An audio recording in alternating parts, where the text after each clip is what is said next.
ചർച്ചയിലേക്ക് മടങ്ങിയെത്താം. ശ്രീ തുടർന്നോളൂ. ശ്രീ മഞ്ജുഷ്, ഞാൻ പറഞ്ഞത് നമ്മൾ ഈ ചർച്ചയിൽ ആദ്യം പ്ലേ ചെയ്തിരിക്കുന്ന ആ ഒരു ഓഡിയോ ഉണ്ടല്ലോ, ആ ഓഡിയോയിൽ പറഞ്ഞിരിക്കുന്ന ആള് തന്നെയാണ് നമ്മളോടൊപ്പം ചർച്ചയിൽ എന്നാണ് ഞാൻ ധരിച്ചിരുന്നത് സത്യമായിട്ടും. പക്ഷെ അതിപ്പോഴാണ് അറിയുന്നത് അങ്ങനെയല്ല, മറ്റൊരാളാണ് നമ്മളോടൊപ്പം ചർച്ചയിൽ എന്ന് ഞാൻ അറിയുന്നത്. പക്ഷെ ഈ രണ്ടാൾക്കാരും പറഞ്ഞിരിക്കുന്ന പ്രസ്താവനകളൊക്കെ തന്നെ ഏകദേശം ഒന്ന് തന്നെയാണ്. അതിനോട് മനുഷ്യത്വപരമായി ചിന്തിക്കുന്ന, മനസാക്ഷിയുള്ള, കോമൺ സെൻസ് ഉള്ള ഒരാൾക്കും യോജിക്കാൻ കഴിയില്ല എന്നുള്ളതാണ് പ്രാഥമികമായിട്ടുള്ള എൻ്റെ പോയിന്റ്. ഇപ്പം നമ്മളൊന്ന് ആലോചിച്ച് നോക്കിക്കഴിഞ്ഞാൽ, എന്ത് പറഞ്ഞു കഴിഞ്ഞാലും, ഇപ്പോൾ മലപ്പുറം ജില്ലയെക്കുറിച്ച് എന്ത് പറഞ്ഞു കഴിഞ്ഞാലും വലിയ വിവാദമാകുന്ന ഒരു സാഹചര്യമുണ്ട് എന്ന് നമുക്കറിയാം. അതിപ്പോൾ ആര് സംസാരിച്ചാലും, അത് സന്ദീപ് വാര്യരാണെങ്കിലും വെള്ളാപ്പള്ളി നടേശനാണെങ്കിലും കെ സുരേന്ദ്രനാണെങ്കിലും ആര് സംസാരിച്ചാലും അങ്ങനെയാണ് എന്ന് നമുക്കറിയാം. പക്ഷേ മാധ്യമം ദിനപത്രം ഏതാണ്ട് 2 വർഷം മുമ്പ് ഗാർഹിക പ്രസവങ്ങളെക്കുറിച്ച് അവരൊരു ഫീച്ചർ ചെയ്തിരുന്നു. വളരെ കാര്യമായ രീതിയിലത്തേക്കുള്ള സ്റ്റഡി നടത്തി അവരുടെ റിപ്പോർട്ടേഴ്സിനെ ഉപയോഗിച്ച്, അതേപോലെ സർക്കാരിൽ നിന്നുള്ള ഡേറ്റയെല്ലാം തന്നെ സമാഹരിച്ചിട്ട്. അപ്പോൾ ആ റിപ്പോർട്ടിൽ അവർ പറയുന്ന ഒരു കാര്യം ഇങ്ങനെയാണ്: മതത്തെയും വിശ്വാസങ്ങളെയും മേമ്പൊടി ചാർത്തി അവതരിപ്പിക്കുന്നതും ആധുനിക വൈദ്യശാസ്ത്രത്തോട് കടുത്ത ശത്രുത വെച്ചു പുലർത്തുന്നതും പലരെയും ഇതിലേക്ക് ആകർഷിക്കുന്നു. എന്തിലേക്ക്? ഈ ഗാർഹിക പ്രസവത്തിലേക്ക്. വാക്സിനേഷൻ, അയൺ, ഫോളിക് ആസിഡ് ഗുളികകൾ, സ്കാനിംഗ് തുടങ്ങിയവയ്ക്കെതിരെ കടുത്ത പ്രചരണമാണ് ഈ കൂട്ടർ അഴിച്ചുവിടുന്നത്. സോഷ്യൽ മീഡിയ വഴി പ്രചാരണം നടത്തുന്നുണ്ട്. മലപ്പുറം ജില്ലയിൽ ഗാർഹിക പ്രസവം വർദ്ധിക്കുകയാണെന്നാണ് ആരോഗ്യവകുപ്പിന്റെ കണ്ടെത്തൽ. ഇതിൽ ഭൂരിഭാഗം പേരും മനഃപൂർവ്വം ആശുപത്രി പ്രസവം നിരാകരിച്ചവരാണ്.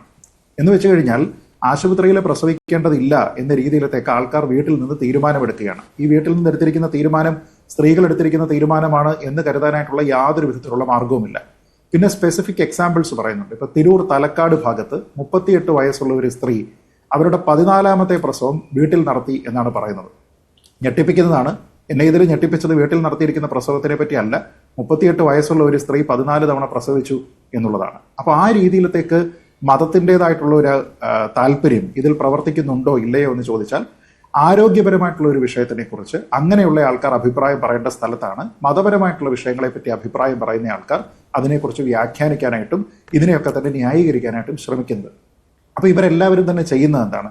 ഗാർഹിക പ്രസവം എന്ന് പറയുന്നതിനെ വളരെ ട്രിവിയലൈസ് ചെയ്തിട്ട്, മുമ്പ് ഇങ്ങനെ ആയിരുന്നില്ലേ, വൈദ്യശാസ്ത്രം ഇതിലേക്ക് വന്നിട്ട് കഴിഞ്ഞ 30 വർഷങ്ങളല്ലേ ആയിട്ടുള്ളൂ, അതിനു മുമ്പ് എന്തായിരുന്നു പ്രശ്നം എന്നൊക്കെയാണ്.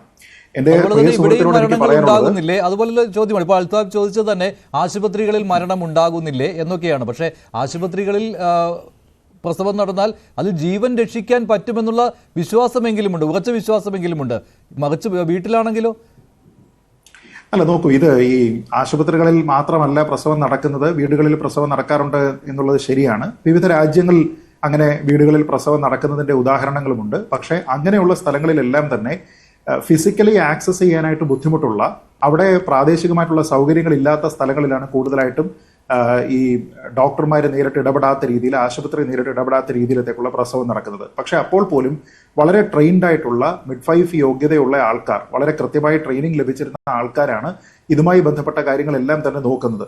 തന്നെയുമല്ല, ഗർഭിണിയുടെ ഓരോ സമയത്തുള്ള പരിശോധനകളും വളരെ കൃത്യമായി ചെയ്യുന്നതും എല്ലാം തന്നെ ഡോക്ടറുടെ ഉപദേശത്തോടു കൂടി തന്നെയാണ്, സമ്മതത്തോടു കൂടി തന്നെയാണ്. ഇപ്പം നമ്മുടെ നാട്ടിലുള്ള ഒരു പ്രശ്നം, ഈ രീതിയിലത്തേക്ക് പ്രവർത്തിക്കുന്ന മിഡ്വൈഫുകളെ പോലും ആൾക്കാർ ഉപയോഗിക്കുന്നില്ല എന്നുള്ളതാണ്.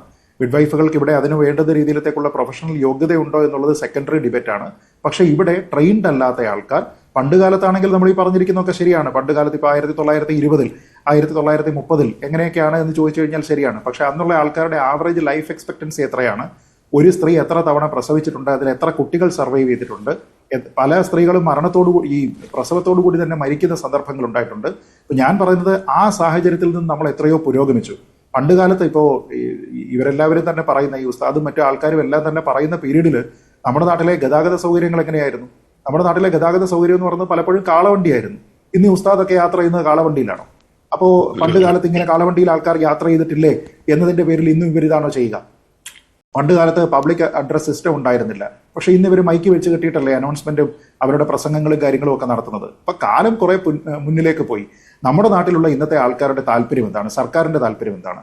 മാതാവിന്റെയും ശിശുവിന്റെയും ആരോഗ്യം സംരക്ഷിക്കുക, പ്രസവവുമായി ബന്ധപ്പെട്ട് അവരുടെ ജീവൻ സംരക്ഷിക്കുക, അമ്മയും കുഞ്ഞും സുരക്ഷിതരായിരിക്കുക എന്നുള്ളതാണ്. ഇത് കേവലം ഒരു സാമൂഹ്യമായിട്ട് നമ്മളുടെ ഒരു റിക്വയർമെന്റ് ആയിട്ട് പറയുന്നതല്ല, മറിച്ച് സർക്കാരിൻ്റെതായിട്ടുള്ള കൃത്യമായിട്ടുള്ള ഒരു പോളിസിയാണ്. നമുക്കിപ്പോൾ അറിയാമല്ലോ, ഈ ആശാ വർക്കർമാരുമായി ബന്ധപ്പെട്ട് വലിയ വിവാദങ്ങൾ ഉണ്ടാകുന്ന സമയത്ത് അവരുടെ കോൺട്രിബ്യൂഷൻ എന്താണ് എന്നതിനെക്കുറിച്ച് സംസ്ഥാനത്താണെങ്കിലും കേന്ദ്രത്തിലാണെങ്കിലും മന്ത്രിമാർ പറയുന്ന സമയത്ത് ഈ ഒരു പോയിന്റിൽ അവർക്ക് അഭിപ്രായ വ്യത്യാസമില്ല. അവർ വളരെ കൃത്യമായി പറയുന്നുണ്ട് ഇവിടെ മാതൃമരണ നിരക്ക്, ശിശു മരണ നിരക്ക് ഒക്കെ തന്നെ കുറച്ചു കൊണ്ടുവരുന്നതിൽ അംഗൻവാടി പ്രവർത്തകരായിക്കോട്ടെ, ആശാ വർക്കർമാരായിക്കോട്ടെ അവരുടെ സേവനം നിസ്തുലമാണ് എന്നാണ് പറയുന്നത്. അത് നമ്മുടെ നിയമനിർമ്മാണ സഭകളിൽ തന്നെ പറയുന്നതാണ്. അപ്പൊ അത് എന്തിനു വേണ്ടിയിട്ടാണ് അങ്ങനെ ചെയ്യുന്നത്?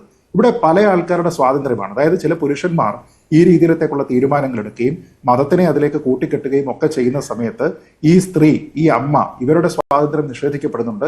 അതിനോടൊപ്പം തന്നെ ജനിച്ചു വീഴുന്ന കുട്ടിയുടെ സ്വാതന്ത്ര്യങ്ങളും അവകാശങ്ങളും നിഷേധിക്കപ്പെടുന്നില്ലേ? ഇപ്പൊ ഈ വിഷയത്തിൽ തന്നെ ആസ്പദമായിട്ടുള്ള ആ കുട്ടിയെ സംബന്ധിച്ചിടത്തോളം ഞാൻ മാധ്യമങ്ങളിൽ നിന്ന് വായിച്ചത് ഏതാണ്ട് 10 മണിക്കൂറിലേറെ മുലപ്പാല് പോലും കിട്ടാതെ ആ കുട്ടിയുടെ ദേഹത്തെ രക്തം പോലും തുടയ്ക്കാൻ ആളില്ലാതെ ആ കുട്ടിയെ റഷ് ചെയ്ത് ഹോസ്പിറ്റലിലേക്ക് എത്തിച്ചു എന്നാണ്. 4 മണിക്കൂർ യാത്ര ചെയ്തിട്ട് റഷ് ചെയ്തു എന്നൊക്കെ പറഞ്ഞാൽ പോലും 4 മണിക്കൂർ എന്തോ കഴിഞ്ഞിട്ടാണ് ആശുപത്രിയിൽ എത്തിയത് എന്ന രീതിയിലത്തേക്കാണ് പത്രത്തിൽ വായിച്ചത്. ഈ അടുത്തിടെ തന്നെ നമ്മൾ കണ്ടതല്ലേ, വീട്ടിൽ പ്രസവം നടത്തിയതിനു ശേഷം ജനന സർട്ടിഫിക്കറ്റ് വേണമെന്ന് പറഞ്ഞുകൊണ്ട് നിർബന്ധിച്ചു കൊണ്ടുവരുന്ന ആൾക്കാർ. അപ്പൊ ഞാൻ പറയുന്നത് മാതൃശിശു മരണനിരക്ക് കുറയ്ക്കുക എന്നുള്ളത് സർക്കാരിന്റെ പ്രതിജ്ഞാബദ്ധമായിട്ടുള്ള ഉത്തരവാദിത്തമാണ്. സർക്കാരിന്റെ തന്നെ എത്രയോ കണക്കുകളുണ്ട്. കഴിഞ്ഞ 4 വർഷത്തിനിടയിൽ ഒഫീഷ്യലായിട്ടുള്ള റെക്കോർഡ്സ് അനുസരിച്ചിട്ട് ഏതാണ്ട് 3000-ത്തിനടുത്ത് വീട്ടുപ്രസവങ്ങൾ ഉണ്ടായിട്ടുണ്ട്. അതിൽ എത്രയോ മരണങ്ങൾ ഉണ്ടായിട്ടുണ്ട്. അതിൽ മാതാവിന്റെ മരണം ഉണ്ടായിട്ടുണ്ട്, കുട്ടികളുടെ മരണം ഉണ്ടായിട്ടുണ്ട്. നമ്മൾ നോക്കുന്നത് ആശുപത്രിയിൽ എത്തിക്കഴിഞ്ഞാൽ 100% ആയിട്ടുള്ള കാര്യമാണോ എന്നുള്ളതല്ല. കോംപ്ലിക്കേഷനുകൾ പല കേസുകളിലുണ്ട്. പക്ഷേ ആളിനെ രക്ഷപ്പെടുത്തുന്നതിനുള്ള സാധ്യതകൾ, പെർസെന്റേജ്, പ്രോബബിലിറ്റി ഇത് എവിടെയാണ് കൂടുതൽ സംശയമില്ലാത്ത കാര്യമാണ്. അതല്ലാതെ വീട്ടിലെ പ്രസവത്തെ ഒരു തരത്തിലും ന്യായീകരിക്കാൻ പറ്റില്ല. അത് ഏത് ഉസ്താദ് പറഞ്ഞാലും ഒരു തരത്തിലും ന്യായീകരിക്കാൻ പറ്റില്ല. അങ്ങനെ പറയുന്ന ഉസ്താദുമാർക്കെതിരെ നിയമ നടപടിയാണ് വേണ്ടത്. ശ്രീ കെ ബി ബഷീർ, ഈ